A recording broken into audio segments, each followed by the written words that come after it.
कहानी की शुरुआत होती है एक बिजनेसमैन लड़के से जिसका नाम मिन क्यू है। उसे एक बहुत खतरनाक बीमारी थी। वो इंसानों से एलर्जिक था। जब भी वो किसी इंसान को छूता उसके शरीर पर दाने निकल आते, उसकी स्किन लाल हो जाती और उसे सांस लेने में भी तकलीफ होती। मिन क्यू अपनी बीमारी से बहुत परेशान था। वो चाहता था कि उसकी जिंदगी भी नॉर्मल लोगों जैसी हो। उसके दिल में दोस्त बनाने की चाह थी, शादी करने की भी इच्छा थी, लेकिन उसकी बीमारी की वजह से वो हमेशा अकेला रहता। इसी कारण उसने 10 साल तक खुद को घर में बंद रखा। मिन क्यू का ट्रीटमेंट उसके घर पर ही होता था। एक दिन उसका डॉक्टर उसके घर आता है और उसे कहता है कि तुम्हें अपनी बीमारी के साथ जीना सीखना होगा, क्योंकि इसका कोई इलाज नहीं है। डॉक्टर उसे एक वॉच भी देता है जो उसकी एलर्जी की हालत बताती थी। उस वॉच में अलग अलग कलर्स थे। ब्लू का मतलब नॉर्मल, येलो का मतलब हल्का अटैक, ऑरेंज का मतलब था कि मिन क्यू की वेन्स काम करना बंद कर देंगी, और अगर रेड हो जाए तो इसका मतलब है कि थोड़े समय में वो मर जाएगा। एक दिन साइंटिस्ट हॉन्ग उससे कांटेक्ट करता है। वो कहता है कि उसने अपनी टीम के साथ एक रोबोट बनाया है जो इंसान की तरह काम करेगा। अगर मिन क्यू उसे छुएगा तो उसे एलर्जी अटैक नहीं होगा। साइंटिस्ट हॉन्ग उसे इस रोबोट की कीमत बताता है $100 बिलियन।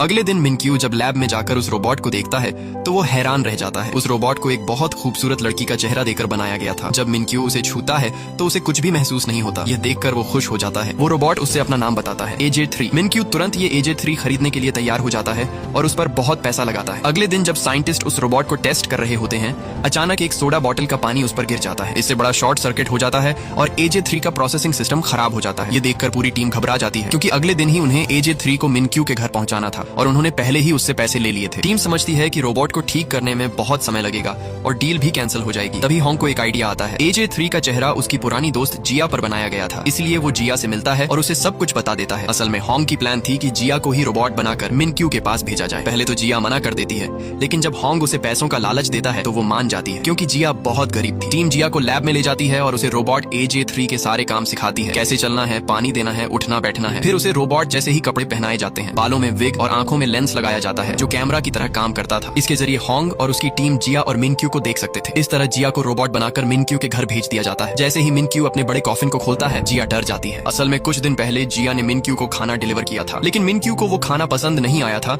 इसलिए उसने पैसे नहीं दिए। जब जिया ने उसे रोकने की कोशिश की तो मिन क्यू वहाँ से भाग गया। जिया उसे छू भी नहीं पाई, क्योंकि टच करने से मिन क्यू को एलर्जी हो जाती। लेकिन मिन क्यू को ये सब याद नहीं था। वो हॉन्ग को कॉल करता है और जिया के डरने के बारे में पूछता है। हॉन्ग उसे कहता है कि AJ3 के 2 मोड्स हैं, एक ऑपरेशनल और दूसरा फ्रेंड मोड। ऑपरेशनल मोड में वो गुस्सा और परेशान होगी, लेकिन फ्रेंड मोड में इंसान की तरह बिहेव करेगी। हॉन्ग उसे ये भी बताता है कि उसके गले के पीछे एक बटन है, उससे सब कंट्रोल हो जाएगा। मिन क्यू उसकी टेस्ट लेने लगता है। जब वो बटन दबाता है तो जिया नॉर्मल मोड में आ जाता है। तभी हॉन्ग की लैब की लाइट चली जाती है और जिया को सब अकेले संभालना पड़ता है। मिन क्यू सबसे पहले उसे एक बॉक्स खोलने को कहता है जिसमें मैथ का कोड था, लेकिन जिया की मैथ बहुत कमजोर थी, इसलिए वो बॉक्स तोड़ देती है। दूसरा टेस्ट था उबला हुआ अंडा छीलना। उसे 10 सेकंड में पूरा करना था। जिया पहले रेस्टोरेंट में काम करती थी, इसलिए उसने ये टेस्ट आसानी से पास कर लिया। मिन क्यू उसकी बातों से खुश होकर उसे अपने पास रखने का फैसला करता है। जैसे ही लैब में लाइट आती है, हॉन्ग और टीम फिर जिया के लेंस से जुड़ जाते हैं। वो देखते हैं कि जिया मिन क्यू पर चिल्ला रही है, क्योंकि मिन क्यू ने उसका बैटरी चेक करने के लिए हाथ उसकी कमर पर रखा था। मिन क्यू को शक होता है और वो हॉन्ग को कॉल करता है। वो कहता है, क्या तुम मुझे धोखा दे रहे हो? इस रोबोट की बैटरी तो खराब है। हॉन्ग कहता है, ऐसी कोई बात नहीं है, अगर तुम्हें कोई प्रॉब्लम लगे तो उसे मेरे पास ले आना। अगर ज्यादा छुआ तो शॉर्ट सर्किट हो सकता है। बाद में जब मिन क्यू पानी पीने अपनी किचन में जाता है, अचानक उसकी सांस रुक जाती है। जिया दौड़कर उसके पास आती है और उसकी कमर पर हाथ मारती है। तुरंत उसकी सांसें ठीक हो जाती हैं। मिन क्यू पूछता है, ये तुमने मेरी ऑर्डर के बिना कैसे किया? जिया कहती है, मेरे पास कई फंक्शंस हैं जिनसे मैं खुद भी काम कर सकती हूँ। यहाँ मिन क्यू पहली बार जिया को छूता है और हैरानी की बात ये थी कि उसे एलर्जी नहीं होती, जबकि जिया असल में एक नॉर्मल इंसान थी, बस उसके सामने रोबोट बनने का नाटक कर रही थी। रात को हॉन्ग जिया को बैटरी ठीक करने के बहाने लैब ले जाता है। हॉन्ग कहता है, तुम्हें पता है ना कि तुम हमें फंसा रहे हो? अगर मिन क्यू को सच पता चल गया तो क्या होगा? ये सुनकर जिया गुस्सा हो जाती है और लैब छोड़ देती है। बाद में हॉन्ग और टीम को पता चलता है कि असली AJ3 रोबोट अफ्रीका भेजा गया है रिपेयर के लिए। वहाँ से आने में 2 हफ्ते लगेंगे। तभी मिन क्यू का कॉल आता है। वो कहता है, तुम्हारा रोबोट AJ3 मुझे बहुत पसंद आया, मैं उसे 1 महीने रखना चाहता हूँ। हॉन्ग सोच में पड़ जाता है कि अब क्या करे। फिर वो जिया को वापस बुलाता है और कहता है, तुम्हें कुछ और दिन मिन क्यू के सामने रोबोट बनकर रहना होगा। बदले में वो उसे और पैसे देने की बात करता है। साथ ही कहता है, हर रात तुम्हें लैब में चार्ज करने लाया जाएगा। जिया फिर से रोबोट बनने के लिए तैयार हो जाती है। एक दिन जिया बाथरूम साफ कर रही थी और उसने मिन क्यू का महंगा परफ्यूम इस्तेमाल किया। तभी मिन क्यू वहाँ आ जाता है और कहता है, रोबोट को पानी के पास नहीं जाना चाहिए, तुम ये सब कैसे कर रही हो? जिया जवाब देती है, मैं एडवांस्ड रोबोट हूँ, मैं सब कुछ कर सकती हूँ। जब मिन क्यू जाने लगता है तो वो नोट करता है कि जिया के चेहरे पर पसीना आता है। वो पलट कर देखता है, तभी उसके पैर सोप पर आ जाते हैं और वो फिसल जाता है। उसकी कमर चोटिल हो जाती है। एक दिन जिया सफाई करते करते मिन क्यू का मुकुट पत्तियों से बना घर तोड़ देती है। उसे बनाने में मिन क्यू को 10 साल लगे थे। यह देखकर वो बहुत गुस्सा हो जाता है। तब जिया कहती है, मेरी बैटरी में सिर्फ 5% बची है, और वो बंद होने का नाटक करती है। मिन क्यू हॉन्ग को घर बुलाता है और कहता है, तुम्हारे रोबोट में क्या प्रॉब्लम है? इसकी वजह से मुझे बार बार नुकसान हो रहा है। हॉन्ग कहता है, मुझे थोड़ा वक्त दो, मैं इसे ठीक कर दूंगा। एक दिन मिन क्यू के घर उसका स्पेशल गेस्ट आने वाला था, इसीलिए मिन क्यू जिया को बाहर न जाने की सख्त मनाही कर देता है। असल में वो स्पेशल गेस्ट एक लड़की थी जिसे मिन क्यू बहुत पसंद करता था। जब वो लड़की उसके घर आई और मिनक्यू के कंधे पर हाथ रखा तो उसे एलर्जी होने लगी। उस लड़की को मिनक्यू की बीमारी के बारे में कुछ पता नहीं था, इसलिए वो बहाना बनाकर बाहर निकला और जल्दी से घर के अंदर भाग गया। मिनक्यू उस कमरे तक पहुंचने की कोशिश करता है जहां उसकी एलर्जी की इंजेक्शन रखी थी, लेकिन कमजोरी की वजह से वो इंजेक्शन नहीं लगा पाता। ये देखकर जिया वहां आती है और देखती है कि मिनक्यू बेहोश होकर जमीन पर गिरा हुआ है। उसी समय कहानी हमें उसके पास्ट में ले जाती है जब मिनक्यू को ये बीमारी नहीं थी, सब कुछ नॉर्मल था। उसने क्राउनिंग पेटल्स से घर बनाया था और बहुत खुश हुआ था। एक दिन उसके बचपन की बर्थडे पार्टी थी, बहुत लोग आए थे, सब खुश थे। पार्टी के बाद उसके माँ बाप उसे घर ले जा रहे थे, तभी उसके पिता की नजर हट गई। उसने सामने से आती ट्रक को नहीं देखा और एक्सीडेंट हो गया। मिनक्यू के माता पिता की मौत हो गई। उनके अंतिम संस्कार में बहुत लोग आए, लेकिन बड़े होते हुए मिनक्यू को समझ आया कि किसी को उससे मतलब नहीं था। सब लोग उसके पिता की प्रॉपर्टी के पीछे थे। एक दिन मिनक्यू को मैडम एक्स का नोटिस मिला। इसमें लिखा था कि किसी भी पेपर्स पर साइन मत करना। बाद में जब वो अकेला बैठा था, उसका दोस्त अडॉप्शन पेपर्स लेकर आया और कहा साइन कर दो, तुम मेरे भाई बन जाओगे। मिनक्यू ने साइन कर दिए, लेकिन अचानक उसने देखा कि दोस्त का हाथ डेविल के हाथ जैसा हो गया है। डर कर वो भाग गया। बाद में उसका दोस्त उन पेपर्स को अपने डैड को दिखाता है, लेकिन मिनक्यू ने आखिरी पेज पर कुछ और लिखा था। इसके बाद मिनक्यू अकेला घर में रहने लगा। वो सोचने लगा कि लोग गंदे हैं और सब उसकी प्रॉपर्टी के पीछे हैं। तभी से वो इंसानों से एलर्जिक होने लगा। उसके अलावा सिर्फ उसका डॉक्टर इस बारे में जानता था। कहानी फिर प्रेजेंट में लौटती है। अब मिनक्यू होश में आ गया था। वो जिया से कहता है कि मैंने सपना देखा था, सब मेरे दुश्मन हैं। लेकिन अब देखकर हैरान है कि वो पूरी तरह ठीक हो गया। धीरे धीरे वो जिया के साथ ज्यादा समय बिताने लगता है। एक दिन वो उस लड़की से मिलने जाता है जिसे वो पसंद करता था, लेकिन जैसे ही मिनक्यू उसका हाथ पकड़ता है उसे एलर्जी होने लगती है। वो इंजेक्शन लगाने की कोशिश करता है, लेकिन सोचता है कब तक मैं ऐसे जीऊंगा। वो इंजेक्शन को पानी में फेंक देता है। तभी जिया उसके पास आती है और देखती है कि बिना इंजेक्शन के भी उसकी एलर्जी गायब हो गई है। उसकी वॉच का रंग भी ब्लू हो जाता है। घर लौटते वक्त एक आदमी मिनक्यू से टकराता है, लेकिन उसे कुछ नहीं होता। ये देखकर वो खुद यकीन नहीं कर पाता कि वो ठीक हो गया है, इसलिए कंफर्म करने के लिए वो जिया को लोगों की भीड़ में ले जाता है। पहली बार वो भीड़ में जाता है और जब एक बच्चा उससे टकराता है तो भी उसे कुछ नहीं होता। वो डॉक्टर को कॉल करता है और कहता है मैं बिल्कुल ठीक हूँ, लेकिन तभी एक आदमी उससे टकराता है और जिया पास नहीं होती। अचानक एलर्जी फिर शुरू हो जाती है। दूर से जब वो जिया को देखता है तो फिर ठीक हो जाता है। मिनक्यू डॉक्टर को कॉल करके कहता है कोई है जिसे देखकर मैं ठीक हो जाता हूँ। ये सुनकर डॉक्टर भी हैरान रह जाता है। मिनक्यू दौड़कर जिया के पास जाता है और कहता है तुम मेरे लिए सबसे खास हो। वो कहता है तुम हमेशा मेरे साथ रहोगी। घर आकर वो डॉक्टर को सब बताता है। डॉक्टर भी कहता है हैरानी है कि तुम बिना इंजेक्शन के ठीक हो गए। अब मिनक्यू जिया को हर जगह अपने साथ रखने लगता है। उसकी नजर में जिया अब भी एक रोबोट थी। लैब में दिखाया जाता है कि असली AJ3 रोबोट ठीक हो चुका है, लेकिन उसे काम करने लायक बनने में थोड़ा और समय लगेगा। जब जिया को पता चलता है कि असली रोबोट रिकवर हो गया है तो उसे दुख होता है, क्योंकि अब वो मिनक्यू के साथ रहने की आदत डाल चुकी थी। एक दिन मिनक्यू उसे होटल ले जाता है। वहाँ वही लड़की और उसके डैड आए होते हैं जिसे मिनक्यू पसंद करता था। वो जिया को अलग टेबल पर बैठा देता है। ये देखकर जिया को बुरा लगता है। मिनक्यू लौट कर आता है तो जिया उससे ढंग से बात नहीं करती। अब मिनक्यू को भी पता है कि जब AJ3 रोबोट यानी जिया उसके साथ होती है तभी वो सेफ होता है। एक दिन जब वो गैस स्टेशन रुकता है तो वर्कर का हाथ मिनक्यू के हाथ से टकरा जाता है, लेकिन मिनक्यू को कुछ नहीं होता। जब वो ये बात डॉक्टर को बताता है तो डॉक्टर कहता है देखो अब तुम बिल्कुल रिकवर हो गए हो, तो उस रोबोट को घर से भेज दो, यानी जिया को। लेकिन मिनक्यू के दिल में अब जिया के लिए फीलिंग्स आ चुकी थी। वो होंग से जाकर सब बता देता है। होंग कहता है तुम एक रोबोट की बात कर रहे हो जो पहले से डिजाइन की गई थी। मिनक्यू पूछता है फिर मैं क्या करूं, उसकी यादें कैसे भूलूं। होंग कहता है हम उस रोबोट की सारी मेमोरीज डिलीट कर देंगे, वो सब भूल जाएगी और तुम भी आगे बढ़ जाओ। अब जिया को आखिरी बार AJ3 रोबोट बनाकर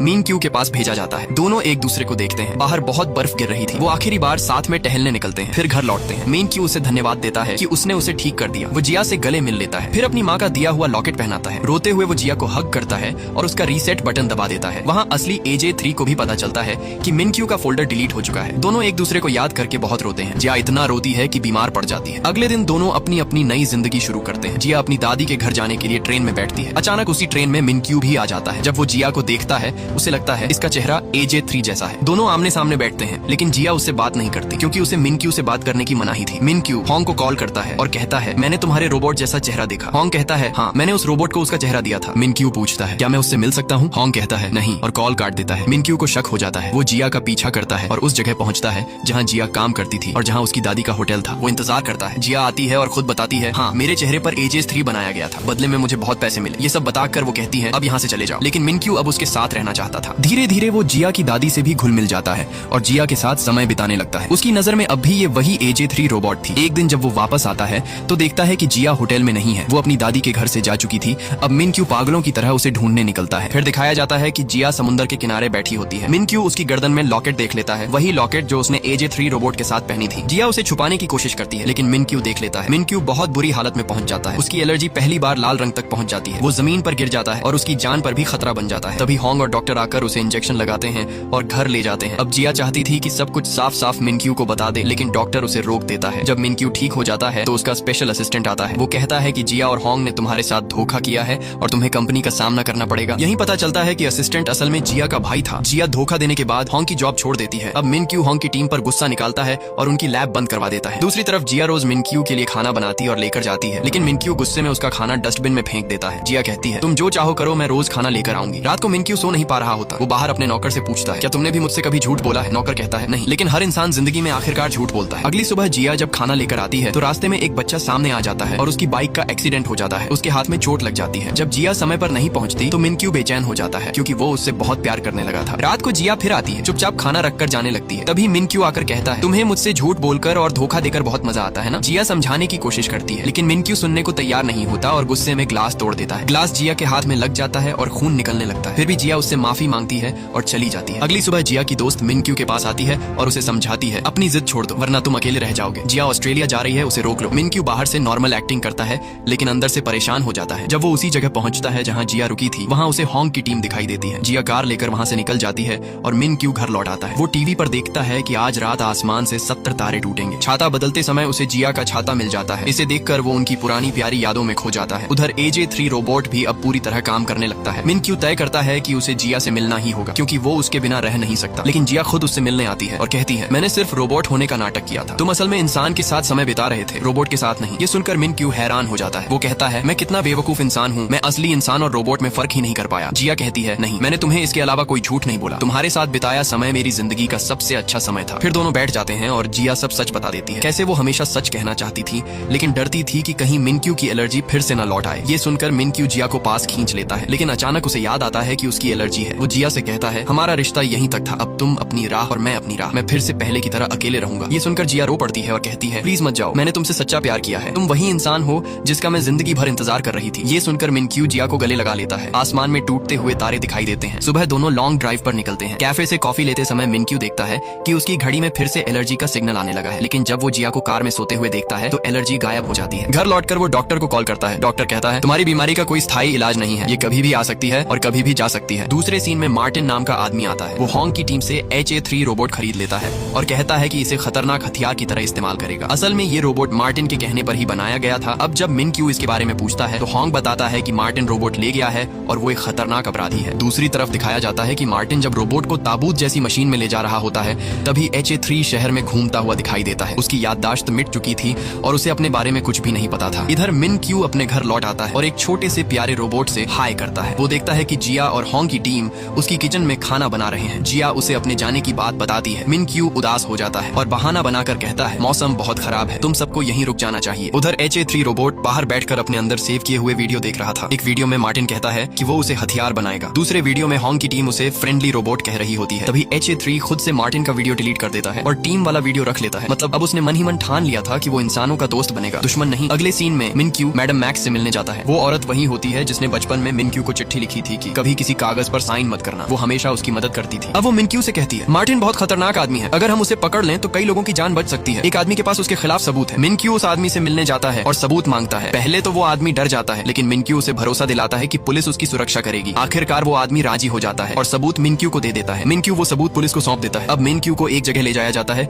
जहाँ AJ3 रिपोर्ट से जुड़ा बड़ा मामला चल रहा होता है, लेकिन वहाँ जाकर पता चलता है कि AJ3 रिपोर्ट गुम हो चुकी है। इधर मार्टिन भी परेशान है क्योंकि AJ3 के अंदर उसकी सारी रिकॉर्डिंग सेव थी। उसे डर है कि अगर पुलिस को सब पता चल गया तो वो पकड़ा जाएगा। सड़क पर घूमते हुए AJ3 दिखाई देती है। उसे अपने बारे में कुछ भी याद नहीं था। वो एक भिखारी के पास बैठ जाती है और अपना पता पूछने लगती है। इधर जिया और मिनक्यू उसे ढूंढ रहे होते हैं जबकि हॉन्ग की टीम CCTV फुटेज चेक कर रही थी, लेकिन तभी मार्टिन के लोग AJ3 की लोकेशन का पता लगा लेते हैं। दो अनजान लोग उसके पास आते हैं और कहते हैं हम तुम्हारे रिश्तेदार हैं। वो उसे अपनी वैन में बिठा लेते हैं। तभी पुलिस आकर मार्टिन और उसके लोगों को गिरफ्तार कर लेती है। हॉन्ग की टीम AJ3 को वापस अपनी लैब ले आती है। सबको राहत मिलती है कि AJ3 गलत हाथों में जाने से बच गई। घर वापस आने के बाद जिया और मिनक्यू बहुत खुश होते हैं। हॉन्ग की टीम और सब लोग साथ बैठकर खाना खाते हैं। वो AJ3 के वीडियो देखते हैं जिसमें दिखता है कि बाहर इंसानों से मिलने पर उसने बहुत अच्छा व्यवहार किया था। हॉन्ग कहता है कि अब वो AJ3 का चेहरा बदलने वाला है। उस रात सब लोग AJ3 से आखिरी बार मिलते हैं और अलविदा कहते हैं। अब मिनक्यू मीडिया के सामने सब कुछ सच बताता है। वो कहता है कि मुझे इंसानों से एलर्जी थी, लेकिन वक्त के साथ सब कुछ ठीक हो रहा है। मैं उन सबका शुक्रगुजार हूँ जिनकी वजह से मैं ठीक हुआ। जिया और हॉन्ग की टीम भी बताती है कि वो एरोबॉट पर बहुत पैसा लगाने वाले हैं। ये खबर बाहर आते ही मार्केट में मिनक्यू की कंपनी के शेयर्स गिरने लगते हैं, लेकिन मिनक्यू अब अपनी जिंदगी के सही फैसले ले रहा था। वो खुश और सुकून में था। वो जिया को कॉल करता है और कहता है डिनर पर मुझसे मिलो, तुम्हारा भाई अब भी मेरे साथ काम नहीं करना चाहता। वो इस्तीफा देने को तैयार है। जिया अपने भाई से मिलती है और उसकी पत्नी के सामने बात करती है। उसकी पत्नी उसे समझाती है कि वो जॉब मत छोड़े। अगली सुबह जिया का भाई मिनक्यू से माफी मांगता है और सच में इस्तीफा दे देता है। कुछ समय बाद का सीन दिखाया जाता है। हॉन्ग एक नया AI रिपोर्ट लॉन्च करता है। जिया का भाई भी मिनक्यू की कंपनी का बड़ा मैनेजर बन जाता है। जिया को दिखाया जाता है जो अपनी अपनी कंपनी के लैंप्स ग्राहकों को दिखा रही होती है। कुछ वक्त बाद उसकी मिनक्यू से मुलाकात होनी थी, जहाँ होंग की टीम और उसका भाई सब पहले से मौजूद थे। वो अपने घर आती है, बाहर एक कार आकर रुकती है, उसमें से एक सोल्जर उतरता है। वो और कोई नहीं बल्कि मिनक्यू ही होता है, जो अब सोल्जर बन चुका था। जिया उसकी तरफ बढ़ती है, लेकिन अचानक फिसल जाती है। मिनक्यू उसे संभाल लेता है। वो उसे बहुत प्यार से देख रहा होता है। इसका मतलब था कि अब दोनों अपनी जिंदगी में आगे बढ़ रहे थे। मिनक्यू की बीमारी भी पूरी तरह ठीक हो चुकी थी। इस खूबसूरत लम्हे के बाद दोनों मिनक्यू के घर जाते हैं, जहाँ सब लोग उनका इंतजार कर रहे होते हैं, और यहीं पर यह सीरीज खत्म हो जाती है। अगर वीडियो पसंद आई हो तो लाइक करें और ऐसी मूवी एक्सप्लेनेशंस के लिए चैनल को सब्सक्राइब जरूर करें।